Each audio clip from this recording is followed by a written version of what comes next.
You're good. How's it going? All right. So it is 11 o'clock. Let's get started. I am Tim Flink, T-Flink on IRC, and I'm going to be talking about Taskotron. Who exactly am I to talk about it? I've been functioning as, I think of it as a lead for the project since it started.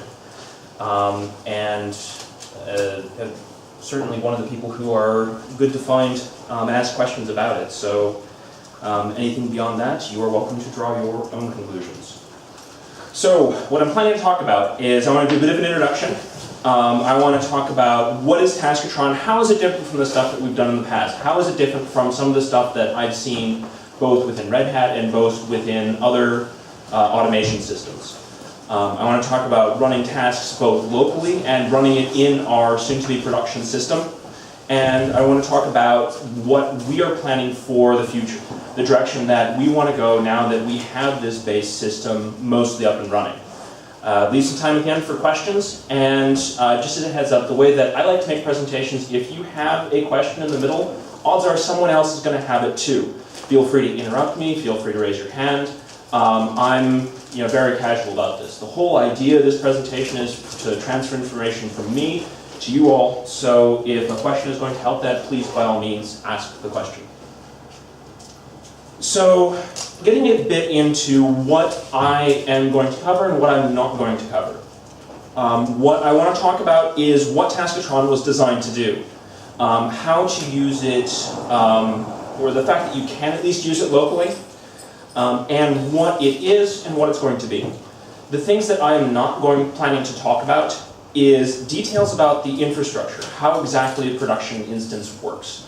I'm happy to talk about that, but I actually submitted 2 talks. One was about the details and one was about how to use it.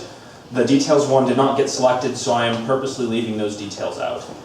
I don't want to talk about test runners, and I'm not planning to talk about the details of how to run things locally. Those are things that, please come find us, please come find the documentation, I'm happy to talk about, but I only have about a half hour, 45 minutes, depending on how you interpret the schedule. So, cutting a few things out. Before I get started, I don't want to harp on this too much, but just to make sure I'm being clear, some of the definitions that I use. When I talk about a check, I talk about checks as a subset of tests. Tests are things you do. It's a process of exploration, it's a process of discovery, it's a process of investigation. A true test, by my definition, does not necessarily return a pass-fail. It asks a question and you get an answer back, and then you decide what to do with that answer. As a subset of tests, you have checks. Checks are a lot of what we think of for validation, confirmation, verification. All checks return a pass-fail. And that, while all checks are tests, not all tests are checks. And I'm happy to have that argument in more detail, but I just want to make sure that I'm being clear. So the Taskotron is specifically named Taskotron instead of test something or check something, because it is not just checks. It is not just tests. It is not just a test automation system. It is designed to be something that's more flexible, a little bit more generic, to be able to run things that we call tasks. So, where exactly did all this stuff come from? Various conversations, various years working on auto QA, and a question it's like, why is it that we have all of these little tools and all these little things that would be really cool to run at scale? Stuff like static code checking for all Python extensions written in C. Stuff like looking for bundling and checking all packages for bundling. Enabling different checks and tests for packages that don't necessarily fit well for check during the build process. All these things. Why do we have all of these things but no decent sane way to run them at scale? And that's, in a nutshell, one of the big problems that we're trying to address with Taskotron. So, what exactly is Taskotron? The thing that it's supposed to be is it's supposed to enable Fedorans to be able to automate tasks that are executed on a deterministic schedule. The idea is to have something that does as much as it needs to, but gets out of the way where it has to. In my experience, if you have something that tries to be overly generic, that tries to do all the things to all the people, you are going to fail miserably. So the idea is to leave the details up to the person or the people that are writing the tasks, and mostly handle the scheduling the execution and doing the execution, not so much the details of that execution. And while a lot of these things I talk about may sound a lot like AutoQA, that's not so much coincidence. They are conceptually very similar. This has just been a rename and a rewrite from the things that we learned, the problems that AutoQA had, trying to address a lot of those.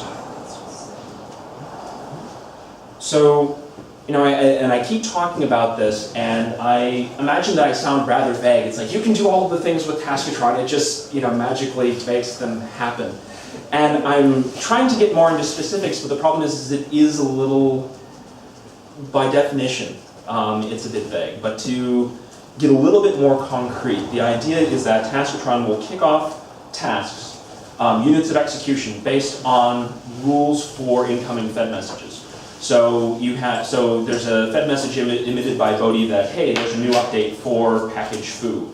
And then we go through rules, and it's like, okay, so I have this message, and it's a new Bodhi update, and it's for this package. Are there any things that I need to kick off because of that? Handle preparing the environment for task execution, delegating that execution to any specialized code that it needs to hand off to. And handle the reporting of those results so that everything's in one place. So it's like, yes, this ran at a certain point in time and it succeeded, it did not succeed, or it did not succeed. In the realm of checks, was it a pass, was it a fail, was it an error? Handling those things, and that's what Taskotron is supposed to do. So how exactly is this different from what we had in AutoQA? One of the main differences is the role of the main devs. With AutoQA, if you wanted to have a test, as we called it, you had to put that into the main AutoQA RPM, and it effectively had to be owned by one of the AutoQA developers. There are only so many of us, that does not scale. So going forward with Taskotron, we're going to be focusing on the framework, and we've changed things so that people can own their own tasks. It does not have to be owned by a core dev, it does not have to be shepherded so much by a core dev. And it lets people do what they need to without having us be the bottleneck. One of the complaints I got about AutoQA was the naming. Okay, so when I say AutoQA, are we talking about the library? Are we talking about the system? Are we talking about the team? Are we talking about the devs? So tried to go through and have at least a little less confusing naming. So we talk about Taskotron is the core software that is running things, that is running the task, that is handling the execution of the task. Taskotron is the system that is set up, that is an amalgamation of the scheduler, the execution environment, Taskotron to actually execute things, the reporting systems, is sort of the whole umbrella of the system. And I'm not quite sure what you want to call the folks working on it, I just QA devs. But this way we're not using the exact same name in multiple different ways. And it gives us the more flexibility to do what we want to do. Disposable test clients, different things that our hands were tied before. The big one, disposable test clients, and letting developers, other people in Fedora, write their own tasks. So how is disposable test clients like spitting out code instance and tearing it down when you're done? Is that similar? What we always had with AutoQA and what we have at this exact moment with Taskotron is we have long-living virtual machines that are doing the execution. So, for example, if you wanted to try removing some files, doing some tests that could potentially destroy the virtual machine, we have no real way to recover from that. So it'd be some variant of that. So it'd be spinning up a virtual machine, making sure the environment is correct, run stuff, collect the needed logs, and then kill the virtual machine. So if you if you formatted the file system, it really wouldn't matter, Right. because it'd be spun up again. One of the questions I've gotten is, well, why didn't you just use this, that, or the other thing for various values of this, that, or the other thing?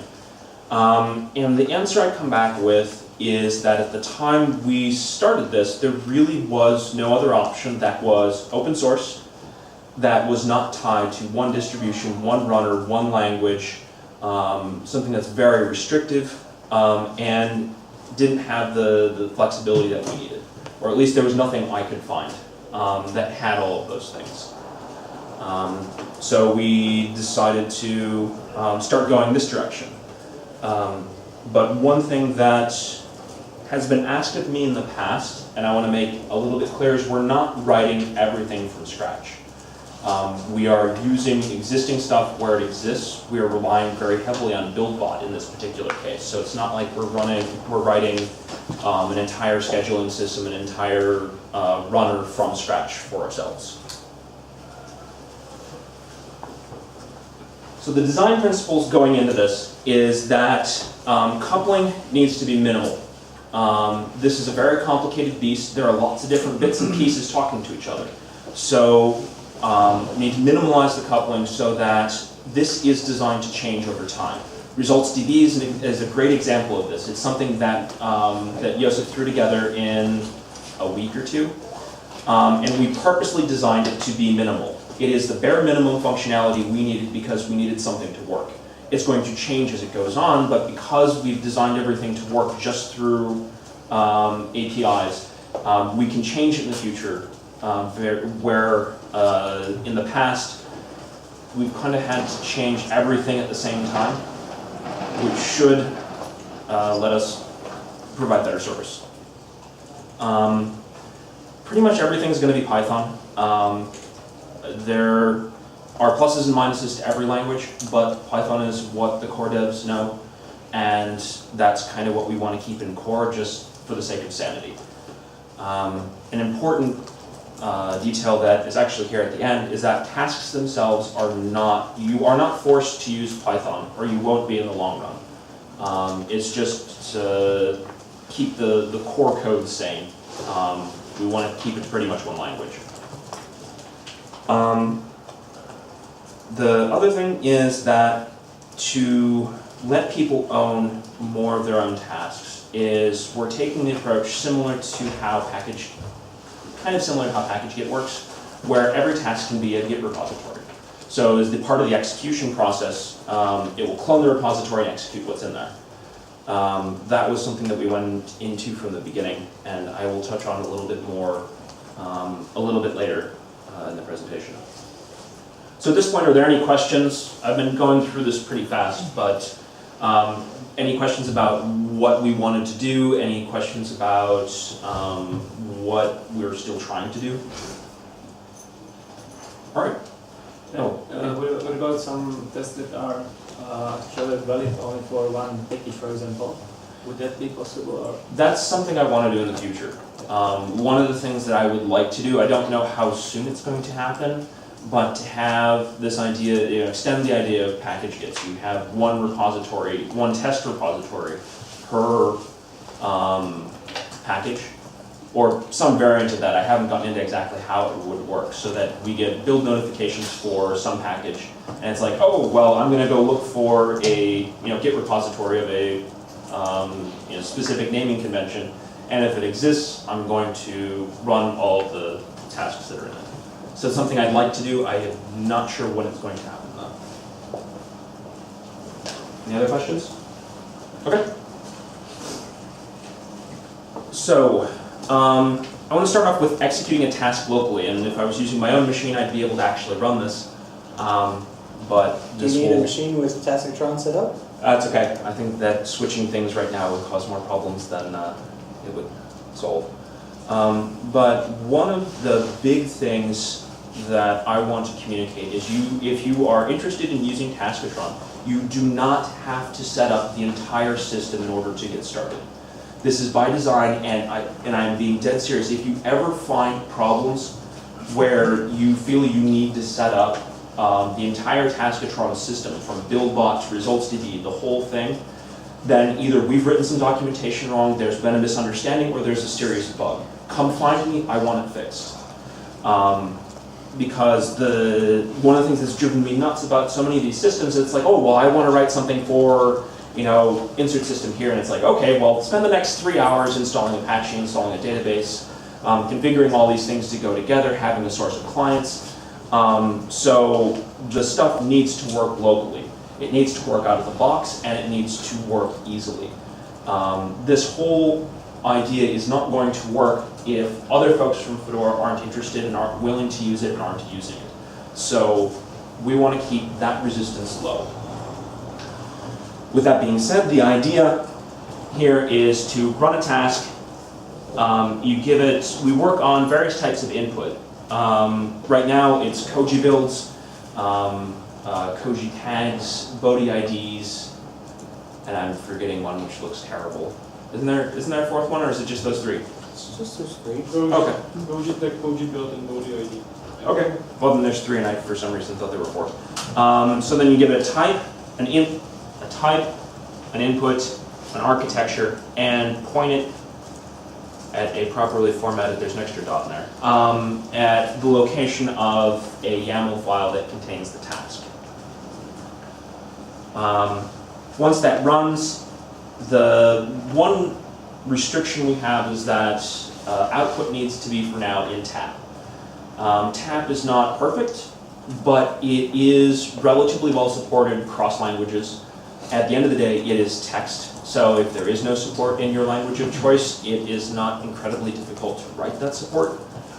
I will show better output later. I tried sticking the entire output into this slide, and that did not end well. So I just took it looks the same when it's executed remotely. So, there's this idea of I need to be able to execute tasks locally. I need to be able to do it and have pretty much the same results as when it's executed in a production system. So then how is production different? If we're doing our job right, you're not going to notice much of a difference from executing stuff locally versus executing things remotely. The big differences are that we pull from the Git repository at every task execution, instead of just running what's local.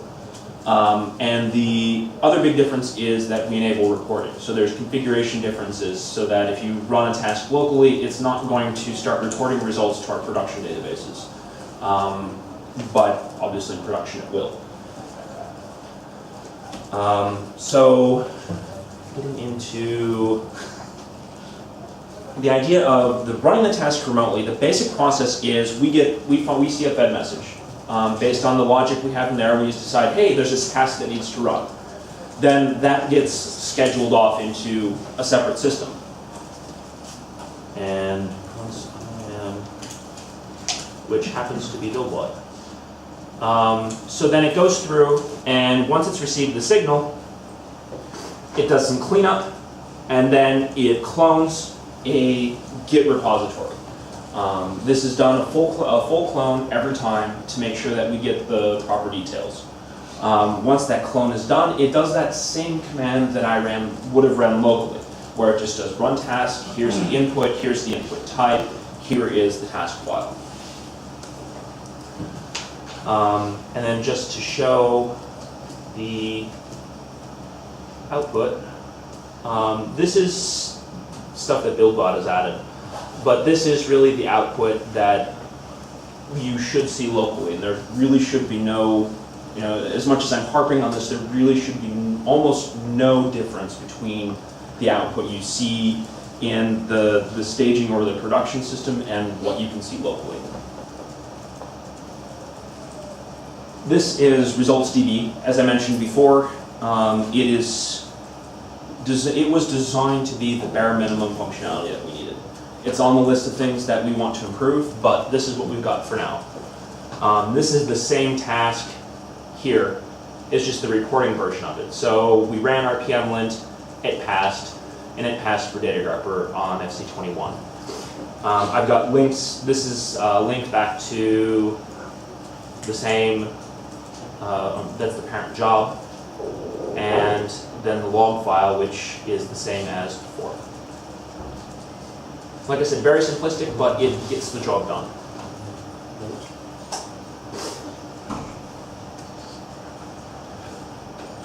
Now that everyone's had a seizure. All right, at this point, are there any questions as far as like the difference between local execution, remote execution, how all that stuff's supposed to work together? You mentioned TAP. What is that about? How does that work? TAP is something that originally came out of Perl. TAP stands for Test Anywhere Protocol. At least I hope that's what it stands for. I wasn't aware. Did I say anywhere? Yeah. Oh, anything. Yes, anything. Test anything protocol. It is a text format that is designed for reporting results. So it is TAP 13 is much better defined as far as what characters you use for what. Here's the test case name. Here is how you embed data within the results. It is as far as I know, it is one of the only plain text, if it's not the only plain text, standard for reporting results. And when I say plain text, I am explicitly not including XML-based systems, because yes, I know there's JUnit, I know there's lots of other things, but XML tends to get high pokey for me, so I like to avoid it. If you want to search for it, you search for TAP V13, you'll find it. If you search for just the word TAP, obviously you will never find anything useful. And there should be links from our documentation. If they're not there, they need to be there. Yeah, the documentation for TAP can be a little difficult to find. Yeah, documentation is a little bit spare on the Yeah, but nice. For That pretty is much some- any of the alternatives, with the exception of JUnit, that's relatively well documented. Of course, it's Java, you have more documentation than you ever Yeah. in the It's almost a virtue that it's Yeah, so but it is a standard and it is more human understandable than the others I've run into. That's your question? So are you planning to use this Git as backend? So let's say that I commit something and push it to repo, and then a task gets scheduled in Taskotron, let's say RPM lane, so I know that how my commit is good or bad, or Assuming I've understood you correctly, that's not something I'd specifically thought about, but that's not a bad idea. That could definitely work. Assuming there are tools, most of the, like RPM lint works off of built RPMs instead of spec files, but I don't see why we couldn't. So just to make sure I understood your question, so you're talking about integration with dist-git, so it's more of like, kind of the idea of continuous integration for spec files. So the idea is you change one of the branches, yes. and once that change is detected, it's like, okay, well we have, someone just changed their spec file. Let's run some sort of lint on that spec file to make sure that, or to give them a response. Yes, exactly. It's, like I said, it's not something I had thought of, but that should work. And I'm open to the idea. especially since that generates a fed message. Yeah. As long, it does? Okay. Yeah, so as long as those commits generate fed messages. The way we currently work, wouldn't it make more sense to look into the Fuji build? Because if you are expecting to get the results from a simple commit, then you should also be expecting to get the build values for a single commit. That might make more, well, I mean, that might make more sense. And that's what we've got now, is we're running RPM lint on every Koji build.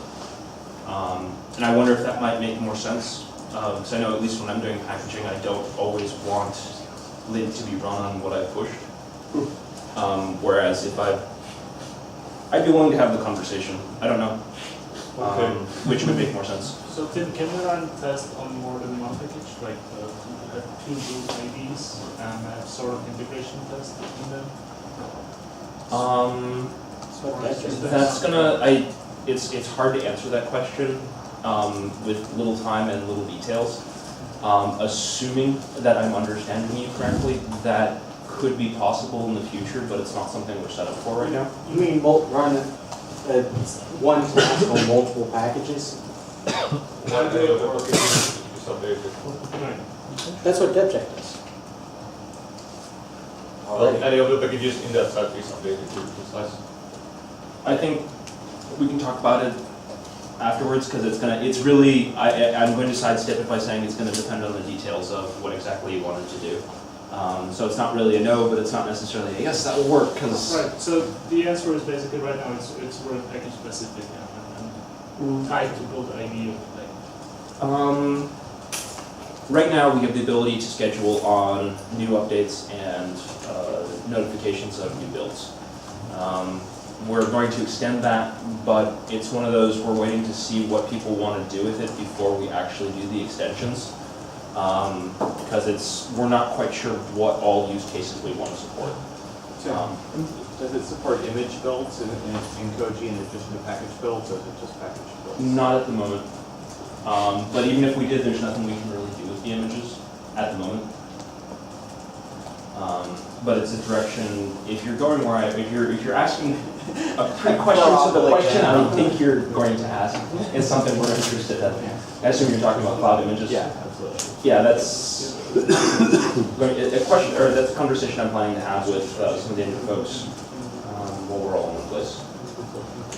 And Yeah, the same thing applies to all the live CDs and whatever images as well. You- Need to be really Sorry. that's okay. I should have been paying attention. And should say that on. Alright, thank you. Alright, since I'm starting to run.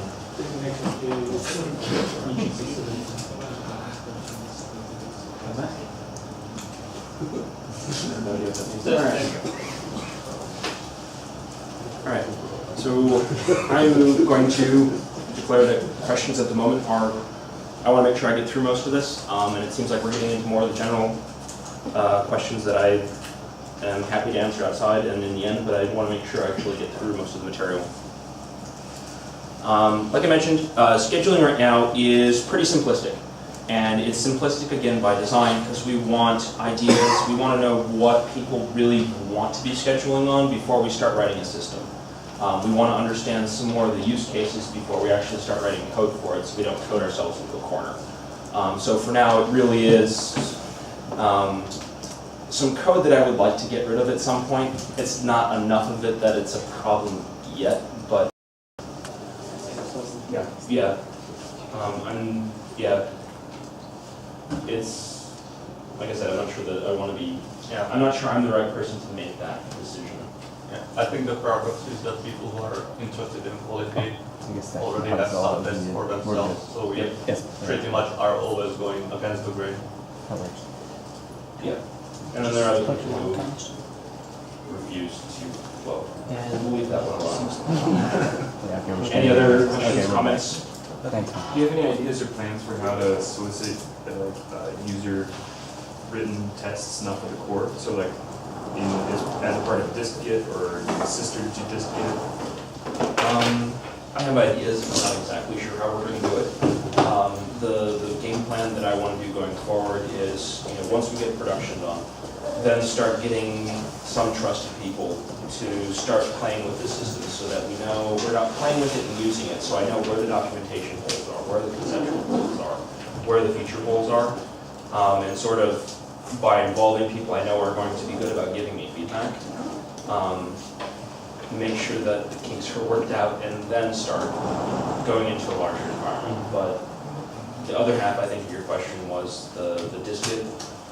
I don't know the details of how that would work. I remember someone was talking about doing sub-repositories. I've heard talk about having just a specifically named subdirectory in dist-git that has the task information. I think it's one of those things, let's cross the bridge when we get there. My primary focus is on making sure that Taskotron works, making sure it works reliably, making sure it's reporting reliably. Because if we don't have that, we might as well not have anything else. So, dance around that one a little bit.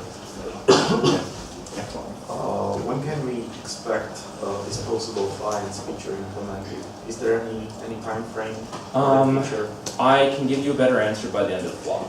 And the reason I Let him go do it. the thing is going to come into how we're going to support that. The two options we have right now, well, the two things that have been suggested are both libvirt based, like as in, go to a virt host and take an image and turn that into a virtual disk and then boot the virtual machine like that, versus using OpenStack. There are pluses and minuses to both. The problem I'm having right now is something specific to infrastructure and whether we can use OpenStack. So it's really going to depend on which direction we can go and how much support activity we're going to have to do to get there. But I want to get the big questions for me answered this week because I can find people. Both the folks I need to talk to are here at Flock, so I can pester them in person. Okay. So I should have a better answer by the end of the vlog. Other questions? Comments? Preferably no raw vegetables. Cool. Well, and hey, works out. That's right exactly what's supposed to be done. So thank you very much for listening. And again, if you have any questions, come find me. Come find one of the other developers.